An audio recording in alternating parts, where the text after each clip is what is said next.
Otro chip. Hola, ¿qué tal, queridos amigos de Otro Chip TV? Hoy estamos con un invitado verdaderamente de lujo. Seguramente ustedes han oído hablar del general Francisco Villa, un general mexicano ejemplar, un verdadero luchador social, revolucionario. Bueno, ¿qué les puedo decir de este gran personaje, de una gran personalidad, mejor dicho? Hoy nos acompaña su nieto, ni más ni menos que el licenciado Francisco Villa Betancourt. Bienvenido, Pancho, como le decimos cariñosamente. ¿Cómo estás, Pancho? Bien, muchas gracias. Saludos al auditorio.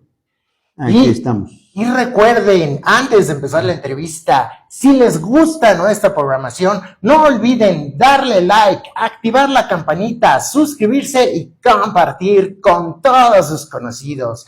Y bueno, vamos a entrar formalmente a esta entrevista. Pancho, bienvenido a Otro Chip TV. Oye, ¿quién era Francisco Villa? Platícanos.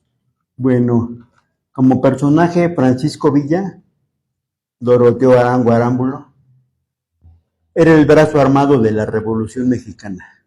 No puedes concebir la revolución y los cambios sociales si no es a través del general Francisco Villa. ¿Qué importancia tiene Francisco Villa, sobre todo para los amigos que nos están viendo, que no sean de México? ¿Qué importancia tiene Francisco Villa en la historia nacional? Bueno, la Revolución Mexicana la podemos dividir en cuatro. La Revolución Democrática de Madero, la Revolución Constitucionalista de Carranza, la Revolución Agraria de Emiliano Zapata y la Revolución por la Justicia Social, que es la que enarbolaba Francisco Villa. Francisco Villa, junto con otros personajes, no solo él, viene a darle un giro a la historia. En la época del Porfiriato, Porfirio ha hecho cosas muy buenas, pero también ha hecho cosas que provocan descontento. Sí. Por mencionar dos de ellas, una es la educación y la otra es el derecho de pernada. Francisco Villa viene a cambiar eso, porque la educación en la época de Porfirio Díaz, los niños estudiaban la primaria 6 años, igual como lo hacen ahorita. Y les daban las mismas materias que les dan ahorita. Los niños, pero las niñas no. Las niñas estudiaban solo 5 años y les daban aritmética, español, cocina, bordados, costura, actividades propias de la mujer 1, actividades propias de la mujer 2, etc. No se pensaba que el niño y la niña pudieran estar al parejo. Pero, preparaban a la mujer desde chiquita como para ser ama de casa, ¿no? Por eso a los 15 años, 14, una niña ya estaba casada. Wow. La revolución viene a cambiar eso, prácticamente con Francisco Villa, cuando él está ya al final de su vida, en la hacienda de Canutillo, donde vive con mi abuela, funda una escuela, la Escuela Felipe Ángeles. A esa escuela llegan profesores que eran llamados maestros misioneros, porque llegaban y se quedaban en un lugar a dar clases. Sí. Francisco Villa les construyó sus casas a ellos. Aparte que el gobierno les pagaba, Francisco Villa les pagaba también de su sueldo para que no se tuvieran que desplazar, no gastaran su dinero. Y empezó a cambiar la forma de ver la educación. Ya estaban niños y niñas integrados en el mismo salón, aprendiendo de todo. Y el derecho de pernada es el derecho que tienen los dueños de las haciendas, por sobre todas las niñas o mujeres que estaban en ella. Si a un hacendado le gustaba una niña, podía agarrar a la niña, le podía hacer lo que quisiera y nunca iban a poder culpar al hacendado. Y obviamente a su familia no lo podía impedir legalmente, ¿o sí? No, ahí es donde empieza la vida de Doroteo Arango. Cuéntame eso, ¿cómo empieza su vida? Doroteo Arango Arámbula es el mayor de 5 hermanos, Doroteo, Hipólito, Antonio, Martina y Mariana. Su mamá Micaela y su papá era Agustín. Agustín había fallecido ya trabajando en las minas de Durango. La hacienda donde estaba Francisco Villa, pues él tiene que tomar el lugar del papá, se hace de las deudas que tenía el papá y se pone a trabajar peón. Estando en la hacienda de los, ahorita te digo el nombre de los hacendados, se me acaba de ir. No te preocupes. López Negrete, que eran incluso familiares de Dolores del Río. El hijo del hacendado quiere hacer uso del derecho de pernada con su hermana Mariana. Con la hermana de Pancho. Sí. Villa. Ok. En ese momento era Doroteo Arango. Ok. Todavía. Cuando Doroteo llega de trabajar de la faena, que está el hacendado y su mamá está discutiendo porque el hacendado se quiere llevar a Mariana a la fuerza, la quiere violar. Doroteo agarra una pistola, le dispara al hacendado en la pierna. El hacendado cae herido, pero Doroteo evita que violen a la hermana. Doroteo huye a la sierra de Durango a esconderse. Y ahí Doroteo se encuentra con una gavilla de bandidos comandada por Ignacio Parra, donde él aprende a robar, a matar, a asaltar, pero también aprende la geografía del estado de Durango. Y eso lo ayuda mucho. Cuando lo quieren perseguir, sabe dónde esconderse. Doroteo Arango, estando en esa banda, llega un momento en que ya no quiere pertenecer a esa banda, hace la suya, pero después quiere dejar ese camino malo y se va a Chihuahua. En Chihuahua se cambia el nombre, se quita Doroteo Arango y se pone Francisco Villa. ¿Por qué? ¿Ya lo andaban buscando? ¿Ya andaban tras de él? En muchos lados ya lo estaban buscando desde el disparo al hacendado y aparte como bandido. Cuando él se cambia el nombre a Francisco Villa es para que no lo busquen. Se había cambiado el nombre de alguna manera, nada más para que no lo identificaran. Lo conocían como el Gorra Gacha, el Güero, José, el Nalgas Planas. Porque para esto, déjenme decirles, queridos amigos, que dos cosas. Primero, que lo que estamos oyendo, al margen de que es una cuestión histórica, también es algo que yo creo que tu familia se ha pasado de boca a oído, ¿no? Todas estas anécdotas. La historia oral es una manera muy importante de conocer las historias y sobre todo las historias que no están en los libros. Claro. Y la segunda es que entrérense ustedes que si tienen la imagen de que Francisco Villa era morenito, no. Yo tengo entendido que era más bien güero, ¿no? Era güero, eran los dorados de 1.80 de estatura, pelo rojizo. Si no era moreno. Cuando él se cambia el nombre de Doroteo a Francisco y agarra el de Francisco Villa, es porque su abuelo era Jesús Villa. Jesús Villa había tenido un hijo que era Agustín, pero nunca lo registró.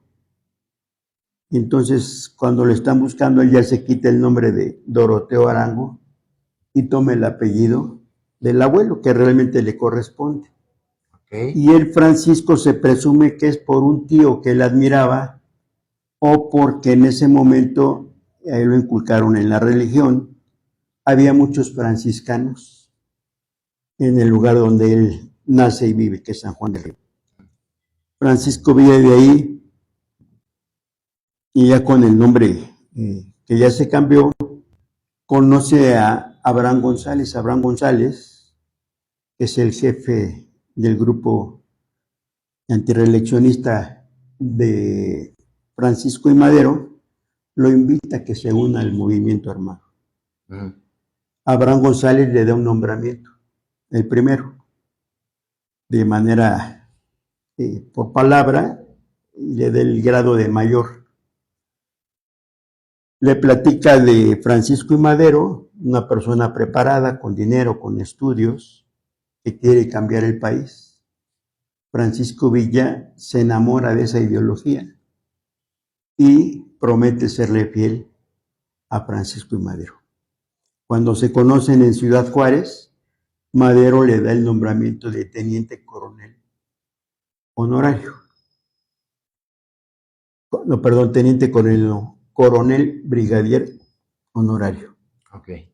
El único que recibe al movimiento de la revolución grado de general es Pascual Ortega.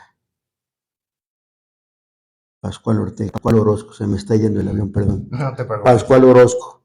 Es el único que tiene grado de general. Al iniciar el movimiento armado y hacer que renuncie Porfirio Díaz, se va a Francia, hay elecciones, queda Madero de presidente, Madero le da las gracias a todos los soldados que lo apoyaron, les da dinero, a Francisco Villa, con el dinero que le da, pone carnicerías, 4 carnicerías con sus hermanos en Chihuahua. Y ahí se quiere quedar Francisco Villa ya atendiendo sus propios negocios. Otro de los personajes, Pascual Orozco, no acepta el dinero que le da Madero. Madero le dice que puede ser gobernador de Chihuahua. Orozco no lo quiere, él quiere ser secretario de guerra. Y como no le dan el puesto, empieza a pelear con Madero. Es decir, ya es una lucha interna. Madero lo primero que hace es llamar a su amigo, Francisco Villa, para que se enfrente ahora a su ex amigo, Pascual Orozco.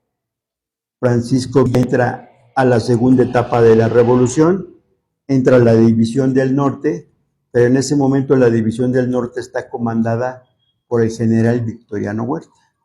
Victoriano Huerta es un general de carrera del Colegio Militar.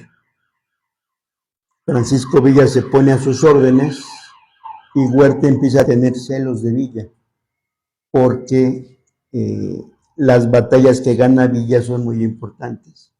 ¿Y cómo es posible que una persona como Francisco Villa, que nunca fue a la escuela, nunca empezó una primaria, apenas sí sabía leer y escribir, nunca estuvo en una carrera militar, pudiera ganar tantas batallas? Le provoca celos a Huerta, lo quiere tener como su aliado. Y perdón, y eso ya era decir, porque Huerta era astuto, ¿no? Sí, Huerta tenía su carrera militar muy bien cimentada, por algo era el jefe de la División del Norte.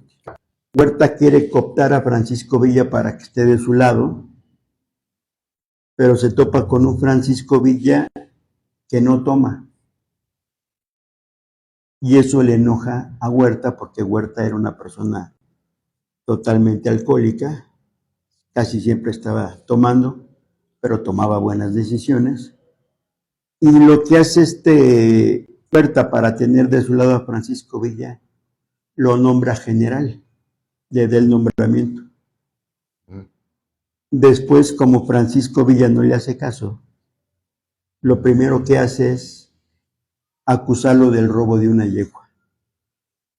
Toma preso en Jiménez, Chihuahua, el 4 de junio de 1912, y le va a hacer, le prepara el pelotón de fusilamiento, lo va a fusilar. Cuando están los soldados a punto de dispararle a Villa, Villa se quita su dinero, su reloj, los billetes, y se los regala a los soldados que le van a disparar. Wow. Antes de que ejecuten la orden, llega el hermano del presidente Madero, don Raúl Madero, a quien tuve el gusto de conocer, y el coronel Rubio Navarrete, con un salvoconducto, donde le van a cambiar la pena de muerte por la prisión. Así con eso Villa evita ser fusilado. Sí. Y lo trasladan a la Ciudad de México. Esto es importante porque Victoriano Huerta le manda un telegrama a Madero y le dice textualmente: va a la Ciudad de México detenido el general Francisco Villa, acusado de robo, insubordinación y desobediencia. Es un telegrama que le manda Madero. Es la única acusación que hay, pero no es oficial porque nada más es un telegrama. Y sirve para detener a Francisco Villa, enjuiciarlo, meterlo a la cárcel de Lecumberri, que es la penitenciaría nacional, y posteriormente a la prisión militar de Santiago Tlatelolco.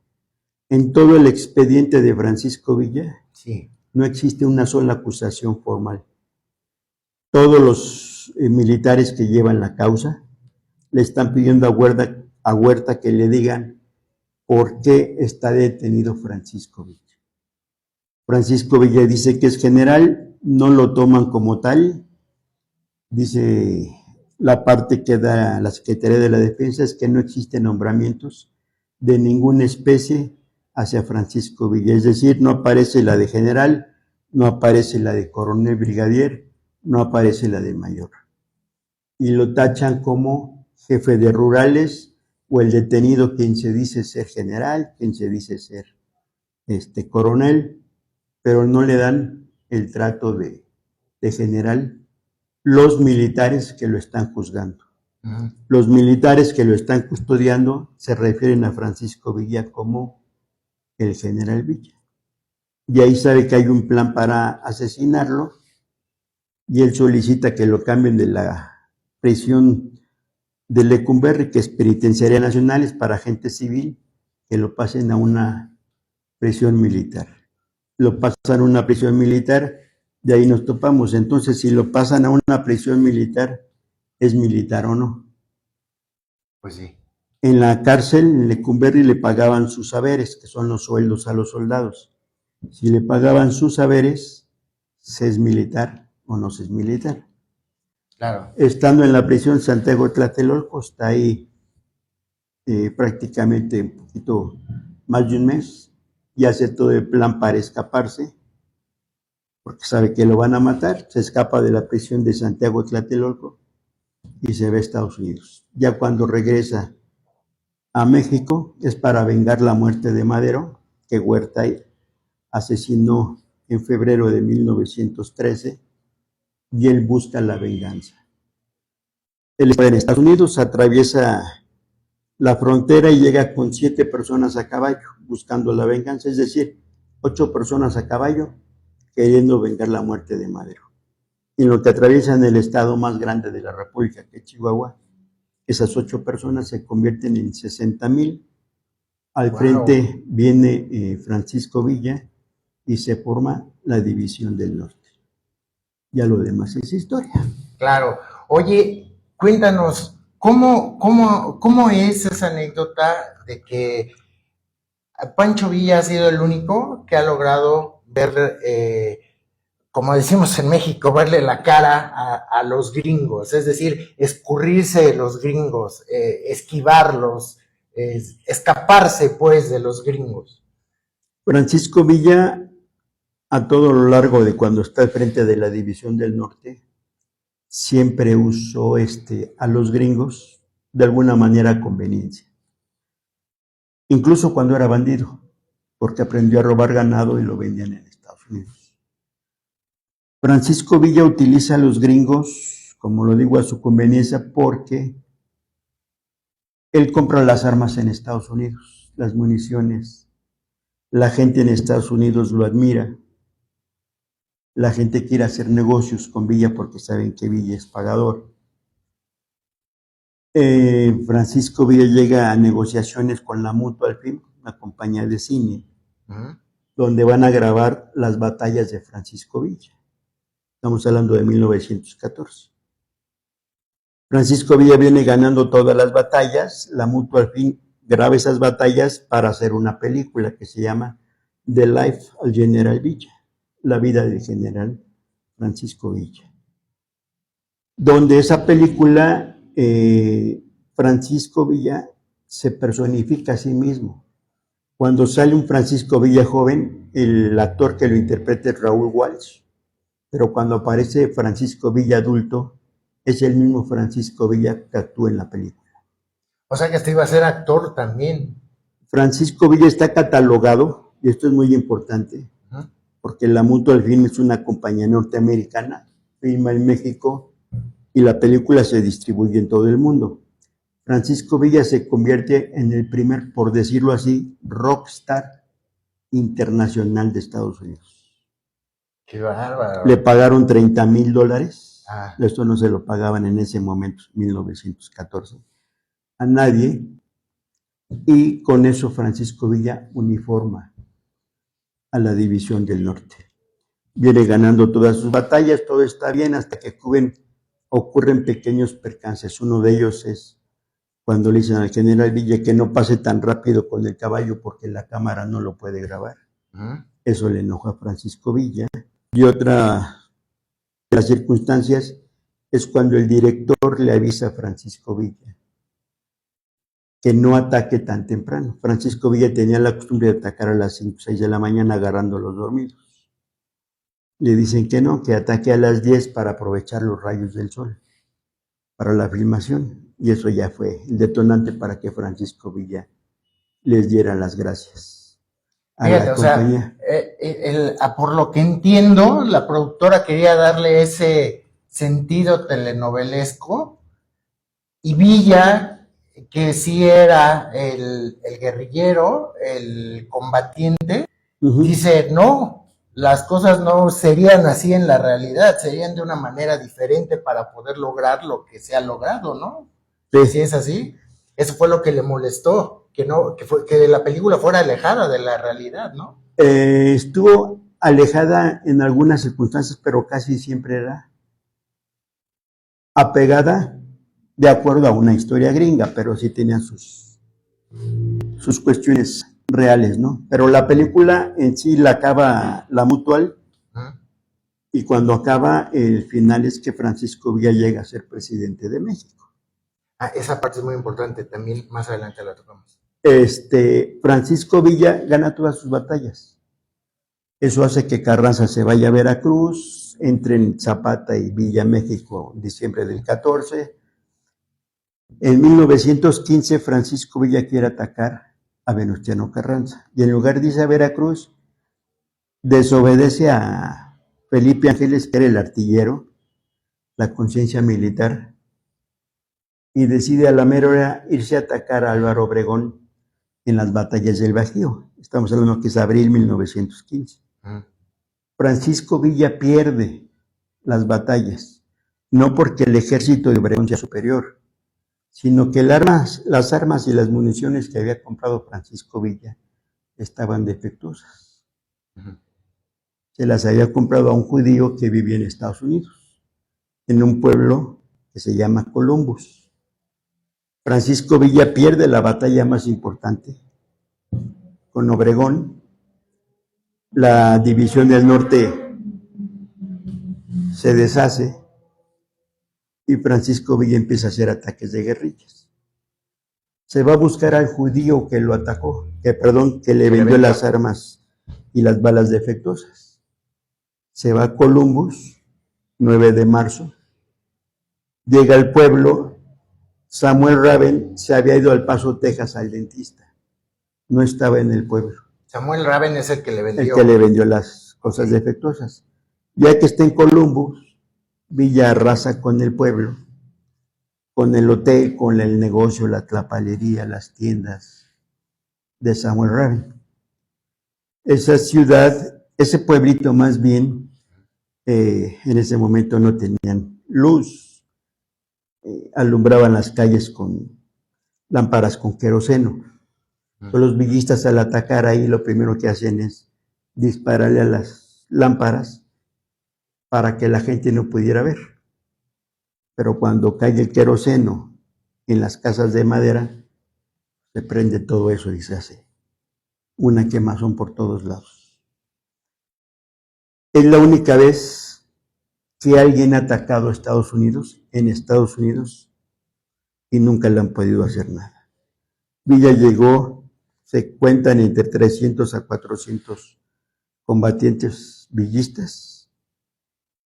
Aunque Villa ataca el pueblo, cuando se van, la guarnición militar que está ahí le dispara a los villistas. Quedan muertos más de 114 villistas o detenidos contra 14 muertos norteamericanos. Sí le costó a Villa ese ataque, pero eso ha sido la única vez que alguien ha atacado a Estados Unidos. Posteriormente el gobierno manda a soldados norteamericanos. Al frente viene el general Pershing a buscar a Francisco Villa. Y se le va uniendo más soldados norteamericanos a ese grupo militar, hasta que se convierten aproximadamente en 15,000 soldados. Se le conocen como la expedición punitiva y eran para dedicarse a buscar a una sola persona, Francisco Villa. Durante casi todo un año nunca lo pudieron encontrar, nunca hubo un acercamiento, alguna batalla contra los gringos, contra los villistas, hasta que se fue el último norteamericano. Pero, ¿por qué no lo pudieron encontrar? ¿Él acaso se camuflajeaba, se hacía pasar, se volvía a cambiar el nombre? ¿Qué crees tú que ha sido esa estrategia para no poderlo encontrar? Primero, antes de que llegaran los gringos, Francisco Villa, toma en cuenta, son 15,000 soldados norteamericanos buscando a Villa, pero aparte hay 18,000 carrancistas buscando a Villa. Villa se enfrenta con los carrancistas en el pueblo de Guerrero, en Chihuahua. Villa acaba con esos carrancistas, los que estaban en ese destacamento. Y ya que están diezmados los carrancistas, ya Villa se va. Uno de los carrancistas, aún herido, le dispara a Villa, pero sí, nada más por disparar. Y el balazo le toca a Villa en la pierna. Entonces Villa queda herido y pide que lo curen y lo escondan porque ya sabe que vienen los norteamericanos. Villa se esconde en una cueva en Chihuahua, que es la cueva de Coscomate. Está ahí algo así a como 30 días en lo que lo curan. Dice que los gringos pasaban tan cerca de la cueva que hasta aprendió a hablar inglés. Eso decía Villa, ¿no? Qué loco. Se mofaba de ellos. Pero después, ya cuando Villa está bien, empieza a buscar a los gringos, pero no para atacarlos, sino para burlarse de ellos. Enterraba en algún lado, por ejemplo, una vaca, un caballo, y ponía un letrero: aquí está enterrado Francisco Villa. Los gringos hacían fiestas porque ya estaba muerto Villa, y hasta que a alguien se le ocurría, a ver, vamos a ver si es cierto, destapaban y se daban cuenta que Villa los estaba burlándose, ¿no? Y después, por ejemplo, digamos que los gringos llegaban a un pueblito, buscaban a Villa, no estaban, y se iba a otro. Pero cuando dejaban este pueblito, Francisco Villa llegaba a este pueblo. Cuando se iban acá, Villa llegaba acá. Estuvo jugando con ellos. Una de las, llamémosle, estrategias que hizo Villa fue que, por ejemplo, a sus caballos les cambió las cerraduras.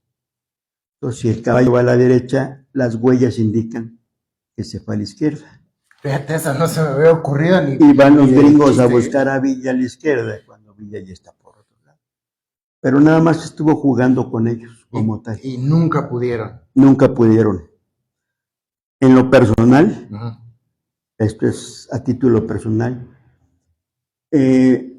Estados Unidos iba a entrar a la Primera Guerra Mundial. Pienso que estaban adiestrando a sus soldados.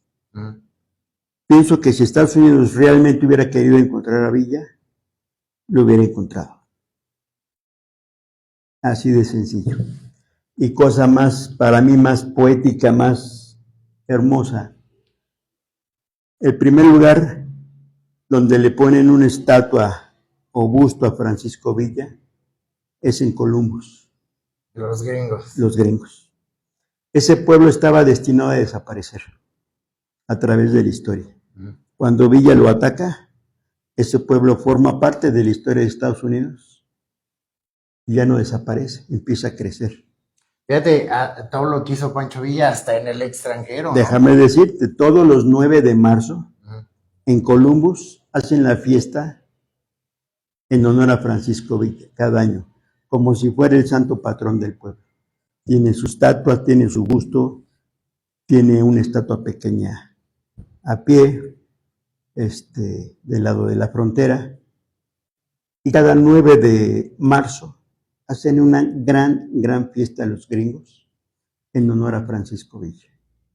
Qué bárbaro, fíjate qué dato tan interesante, no sabía yo de eso. Oye, y en otros temas, cualquier ser humano yo creo que le gustaría ser presidente de un estado por todo lo que ello implica, ¿no? Porque te da un poder increíble, porque prácticamente todas las decisiones que tú tomes, aunque sea un sistema democrático, pues tienen una influencia mayúscula, ¿no? Es casi desde algún ángulo o alguna perspectiva, sería como ser un rey. ¿Qué hay de cierto de que Villa dijo que rechazó la silla presidencial y dijo que eso volvía loco a cualquiera?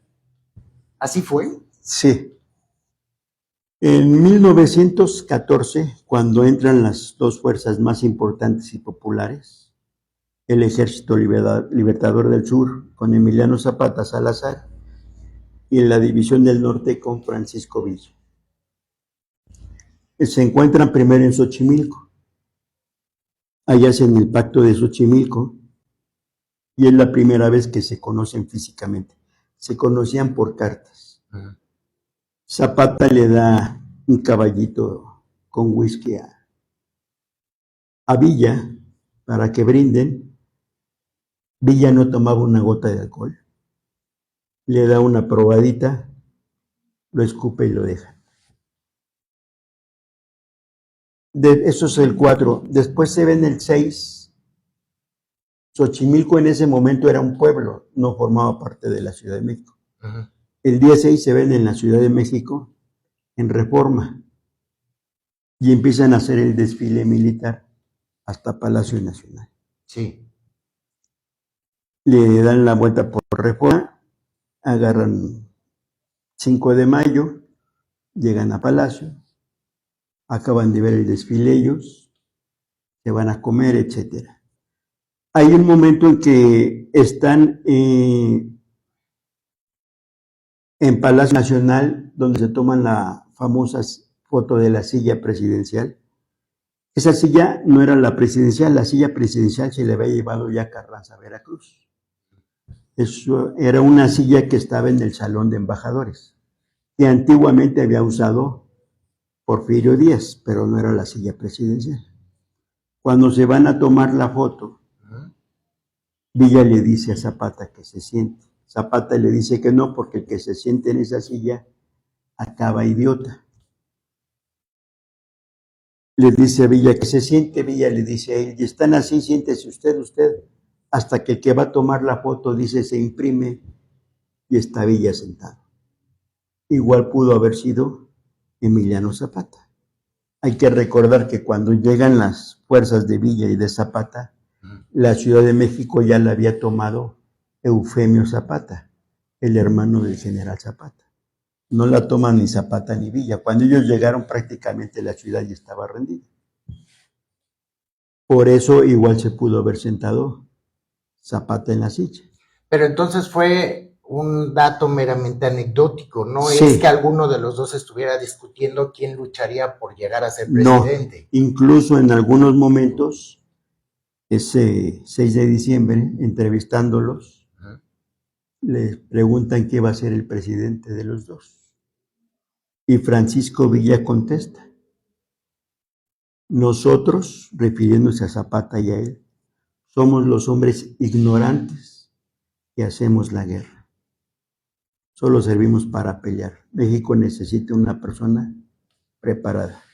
Pero igual, de todas maneras, qué sencillez y qué humildad de Villa, ¿no? Porque para como era el de canijo, de inteligente, de astuto, si él hubiera querido, hubiera podido llegar a ser presidente de México, por la buena o por la arma, ¿no? Sí, pero él estaba consciente de que una persona que apenas estaba aprendiendo a leer y escribir, porque ya perfeccionó la letra, ya tenía un poquito más de conocimientos, pero de todas maneras era una persona iletrada, entonces quería que fuera alguien preparado. Lo mismo pensó Zapata. Y pláticas entre ellos, pues ponen de presidente que ya había quedado dentro de la convención revolucionaria, que se conoce como la Convención de Aguascalientes, que era Eulalio González. Él queda de presidente.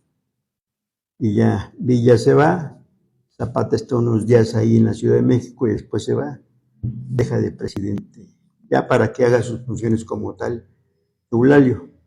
Aquí la cuestión es que Eulalio, para empezar, no tenía dinero para seguir el manejo del país, necesitaba dinero para hacer cualquier cosa. Villa le pone 30 millones de pesos. Cuando se va Villa, se va Zapata, agarra el dinero, se lo lleva y le dice a Carranza prácticamente que su puesto está vacante, ¿no? Y se regresa a Carranza. Oye, y adelantándonos un poquito en la historia, ¿cómo es el final de Villa? Francisco Villa, ya cuando ya deja de combatir, habla con las autoridades, en este caso, después de la muerte de Carranza, queda de presidente interino Adolfo de la Huerta, que era de Sonora. Se caían bien Villa y él, y lo que hacen es llegar a un acuerdo donde Villa va a deponer las armas. Es decir, ya no voy a pelear, te depongo las armas, no me rindo. Muchos dicen que Villa se rindió, no, Villa nunca se rindió, depuso las armas. Y eso hace que Villa, el gobierno le den una hacienda, que es la hacienda de Canutillo, que se compone de 3 ranchos. Villa acepta la hacienda, pero no regalada. Es una hacienda totalmente destruida. Él la paga y empieza a levantar la hacienda. En esos 3 años que todavía le quedan a Villa ahí, empieza a echar esa hacienda y se convierte al año siguiente en el prototipo de la mejor hacienda del país. Produce tanto trigo, tanto grano, que le alcanza para venderlo en Estados Unidos, en Durango, en Chihuahua, y regalarle todavía a la gente de la periferia de Canutillo. A Villa le está yendo muy bien incluso, y esto es importante, para que la hacienda funcione, él consigue maquinaria, pero esa maquinaria es a crédito, y se la pide a los gringos. Los gringos le dan crédito a Villa, compra cosas en Alemania y en algunas partes más de Europa, se las mandan y empieza a echar a andar esa hacienda. Francisco Villa se convierte a título personal en lo que él odia, es decir, se convierte en hacendado. Sí, es justo lo que te iba a comentar, aparte de revolucionario empresario, ¿no? Sí, pero acuérdate que él empieza a luchar contra los hacendados. Sí. Al final de su vida él acaba siendo hacendado. El Centauro del Norte, como lo conocían, ya tiene motocicletas, ya tiene coches, obviamente prefiere el caballo, pero se le hace muy cómodo andar en el coche. Y tenía un coche Dodge 1922, un Ford 1922 también. Y el Francisco Villa, el Centauro del Norte, ya tiene problemas de obesidad. Hay fotos de él en la hacienda donde está gordito, ya le cuesta trabajo subirse al caballo.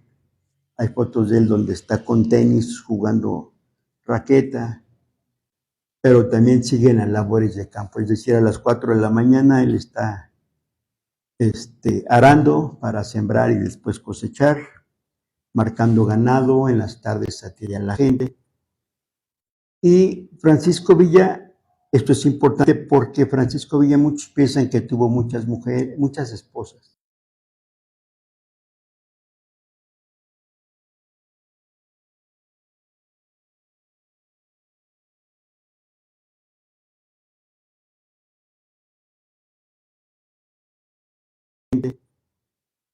Y Francisco Villa, esto es importante porque Francisco Villa, muchos piensan que tuvo muchas mujeres, muchas esposas. Francisco Villa solo tuvo 3 esposas, tuvo muchas mujeres, pero 3 esposas. La primera es Juana Torres, de Torreón. La segunda es Luz Corral, de San Andrés, Chihuahua, y la tercera, Austriaberta Rentería, de Jiménez, Chihuahua, que era mi abuela. Con ella es con la que está viviendo en la hacienda. Un paréntesis, perdón que te interrumpa. Entonces Villa, cuando murió, su última mujer fue tu abuela. Con la que vivía, la última esposa, no la última con la que estuvo. Sí, no. Porque el día 20 de julio de 1923, el día que lo asesinaron, él viene saliendo de casa de otra señora que no era mi abuela, con la cual había tenido un hijo. La señora es Manuela Casas y el hijo era mi tío Trinidad. Y en lugar de irse en caballo, se va manejando el coche 2. Con él van 6 personas más en el coche, es decir, van 7. La señora vive en la calle Zaragoza, doblan en Hidalgo y al llegar a la calle de Juárez, donde tiene que doblar, y ahí se iba a bajar del coche para subirse a los caballos de una tienda que vende productos de alimentación para ganado. Salen los asesinos y le disparan al coche. El coche recibe más de 100 balazos. Francisco Villa recibe 13, 12 que le provocan la muerte y el 13º, el tiro de gracia. Francisco Villa, dentro de las balas que le dispararon, también había balas expansivas que entran y explotan. Hay fotografías de Villa donde se le ven todavía con las tripas de fuera, ¿no? Del lugar donde salieron los asesinos, ahorita es el Museo Francisco Villa en Parral, Chihuahua. Francisco Villa presentaba antes de morir problemas de hipertensión, diabetes, tenía problemas de fluorocitis en los dientes. ¿Quién y por qué? De los dientes. No, digo, ¿quién y por qué se lo echaron? Ok. Entre los autores físicos estaban los hermanos Sáenz Pardo, los hermanos Salas Barraza, Melitón Lozoya. Francisco Villa había afectado intereses cuando era revolucionario, cuando era general, afectó intereses de esa gente que le robaba a la gente, ¿no? Es decir, algunos eran hacendados que no les pagaban a los trabajadores, etcétera. De la familia de Maclovio Herrera, la División del Norte se componía de 16 brigadas. Cada brigada era comandada por un revolucionario, sí, que era muy importante y muy fuerte dentro del movimiento armado, y sobre todo por sus acciones estaban al frente de las brigadas. Una de las brigadas y de los generales más importantes y más pagados de la revolución, que hizo cosas buenas, fue Maclovio Herrera. Tanto que tenían lazos de compadrazgo, se llevaban muy bien. En algún momento Francisco Villa pasa por donde están todas las brigadas, que están en su descanso, y él pasa, y los soldados de Maclovio Herrera le preguntan, general, ¿cuándo nos van a pagar? Dice Villa, ¿qué pasó? ¿Qué pasó si yo ya les pagué? No nos han pagado. Va con el general, su amigo Maclovio Herrera, y dice, oye, ¿por qué no les has pagado? Y le dice, no, es que les estoy guardando su dinero para cuando acabe la revolución. Eso enojó a Villa porque prácticamente se los estaba robando. Villa les pagó a todos. Y eso originó que se disgustaran. Se deja la División del Norte, Maclovio Herrera, y se pone a las órdenes de Carranza para matar a Villa. Eso, Villa se sintió traicionado por su gran amigo. En algún momento que Villa pasa por Parral, que es donde están los familiares de Herrera, tiene un pleito con uno de los hermanos y lo asesina, Villa. El papá de Maclovio Herrera va y le pide ayuda a Emiliano Zapata. Emiliano Zapata era más desconfiado y le dice, yo no quiero aquí traidores, y mata al papá de Maclovio Herrera. Maclovio Herrera muere cuando está sus tropas ya del lado de Carranza. Él tenía la costumbre en su brigada de que cada día cambiaban un salvoconducto. Es decir, tú salías, tenías que dar una clave y entrabas, dabas la clave. Sí. Maclovio Herrera llega en la noche, quiere entrar a su propio grupo y le piden la clave. Y Maclovio da la clave del día anterior. Eso hace que sus soldados le disparen y lo asesinan. Francisco Villa, cuando muere, pues todos se empiezan a preguntar quién mató a Francisco Villa. Y hay una frase que es muy conocida, cuando preguntaban quién mató a Villa, la contestación era cállese la boca. Sabían que había sido el presidente Álvaro Obregón y Plutarco Elías Calles. ¿Y por qué vamos a Francisco Villa, el hombre? ¿Qué significa para ti? ¿Cómo es ser nieto de una personalidad de la talla de Pancho Villa y además tener su nombre?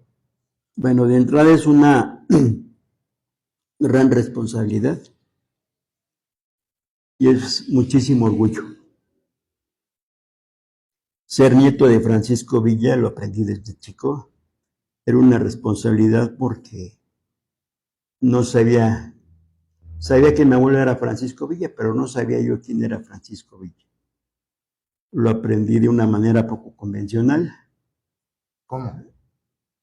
En una entrevista, en un homenaje a Francisco Villa, llegamos todos, papá, mamá, hermanos, yo soy el más chico. Yo tenía 7, 8 años, no recuerdo, pero llego bien bonito, yo bonito y con trajecito, corbata y toda la cosa. Y estoy en el homenaje de mi abuelo. Y de repente veo que se me acerca Jacobo Zabludowski. Yo me quedé impactado por el personaje que yo veía en televisión. Sí, pues no es cualquier cosa. Y en vivo se agacha y me pregunta a mí, ¿qué siente ser nieto de Francisco Villa? Yo me quedé embobado viéndolo a él por el personaje que me estaba entrevistando. Pero aparte, yo sabía que mi abuelo era Francisco Villa, pero a los 7 años no tenía ni la más remota idea de quién carajos era Francisco Villa. Sí, pues no lo dimensionas, ¿no? Entonces hago el oso de mi vida en vivo. Zabludowski se da cuenta y le pregunta a otro de mis hermanos. No sé qué contestó mi hermano. Lo que sí recuerdo es que cuando llegamos a casa de todos ustedes, pasando la puerta de cristal, mi papá con el puño cerrado en la cara. ¿Te pegó? Me pegó y me da un librote que se llama Memorias de Pancho Villa, de Martínez Guzmán, y me dice, para que aprendas de dónde vienes. Y para que no me diera otro fregadazo social. No, pues así por la buena, así aprendemos, ¿no?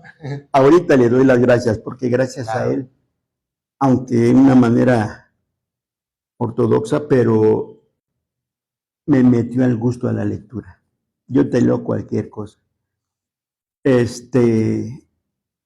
Sentí mucho eso, empecé a ver quién era mi abuelo, y en la etapa que estuve en la primaria, cada vez que alguien hablaba mal de Francisco Villa, yo me iba a los golpes. Hasta que mi papá me dijo, pues te vas a tener que pelear con todo México. Porque es polémico, ¿no? No es monedita de oro. Francisco Villa tiene sus cosas buenas y malas. Oye, ¿y Villa era masón? Sí, se tiene esa idea. Yo me he topado con varias cosas de él que me demuestran que era masón. Qué bien. Oye, Pancho, pues mucho de qué hablar.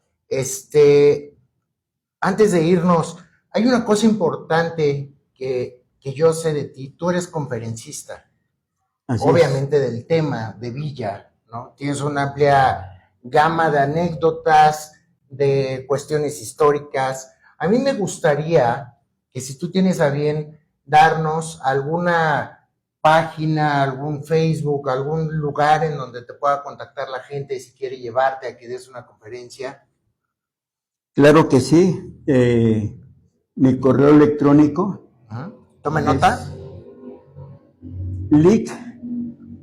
licfco villa b grande @gmail.com.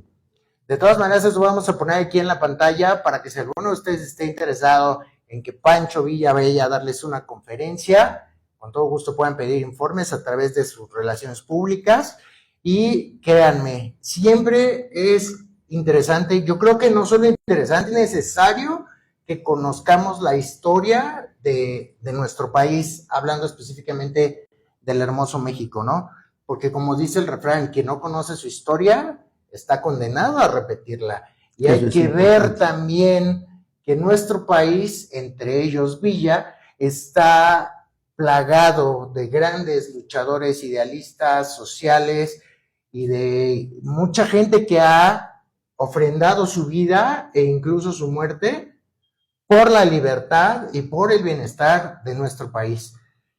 Yo quiero agregar a este punto que yo creo que eso es lo que nos hace falta hoy, ¿no? Empezar a retomar, a cambiar el chip de la modernidad, de lo efímero, de lo superfluo, y regresarnos un poquito a esta onda idealista, filántropa, como era Villa en este caso, que es el tema que nos convoca. Imagínate agarrar 300 niños y decirles, esos 300 niños me los pones a estudiar. Es lo que nos hace falta ahora, estudiar.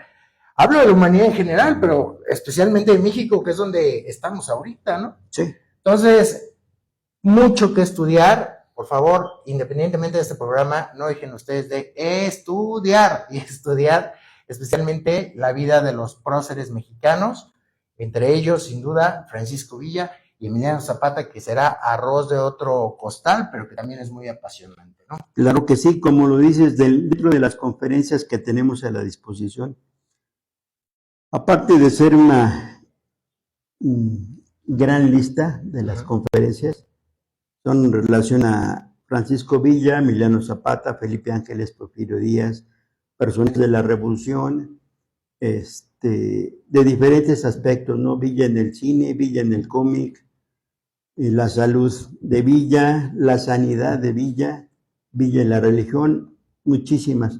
Pero ¿qué es lo importante de esto? No solo dar las conferencias.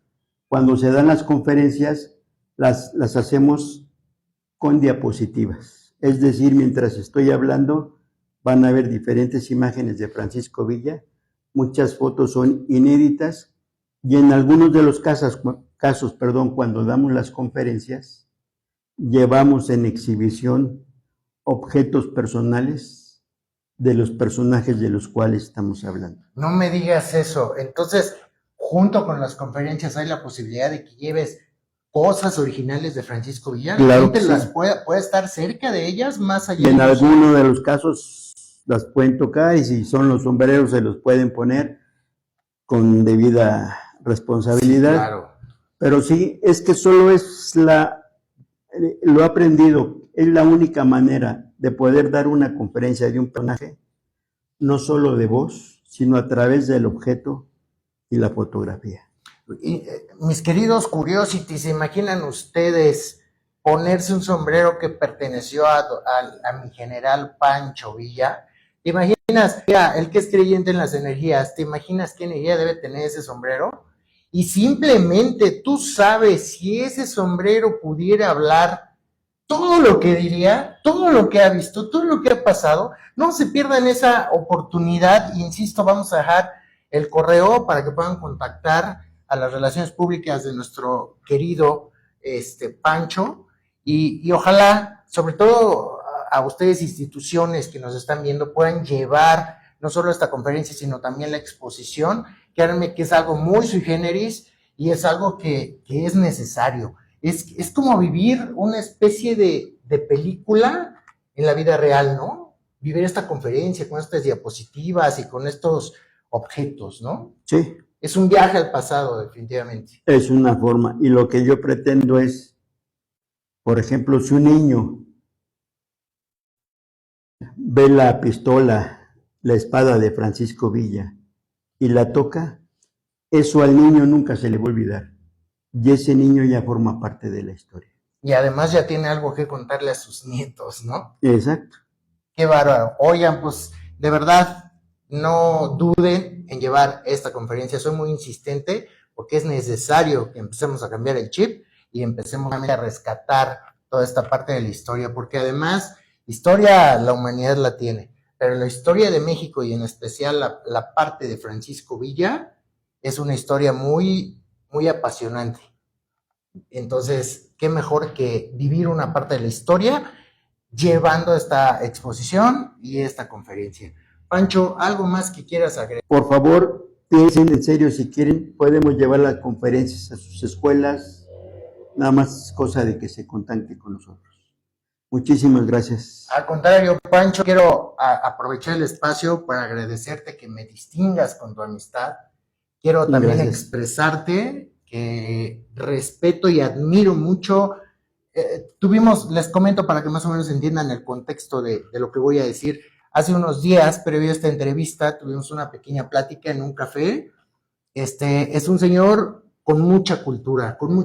Entonces, aplaudo, respeto y me cuadro ante tu cultura general y sin duda otro chip es tu casa, nuestro canal es tu casa. Te aprecio, Pancho. Muchas gracias y gracias a tu auditorio. Bueno, mis queridos Curiosities, pues hasta aquí la entrevista con el licenciado Francisco Villa Betancourt. Y recuerda, si te gustó esta entrevista, no olvides darle like, suscribirte, compartir con todos tus amigos y activar la campanita. Diario estamos subiendo contenido y tenemos gran variedad de programación para todos los gustos. Tenemos entrevistas, tenemos reportajes, tenemos entretenimiento, tenemos desarrollo personal. Bueno, tenemos para aventar para arriba. A nombre de toda la banda de Otro Chip. Por cierto, se me olvidaba dar un agradecimiento muy especial a doctor Edgar Rodríguez, que también es parte de aquí, de la cabina de grabación, y también agradecer a Alondra Plasencia, la licenciada Alondra Plasencia, que está ahí atrás de la cámara. Gracias, Alo. Di hola, Alo, así fuerte. Eso. Bueno, mis queridos Curiosities, a nombre de toda la banda que conformamos Otro Chip, les enviamos un abrazo fraterno. ¡Hasta la próxima!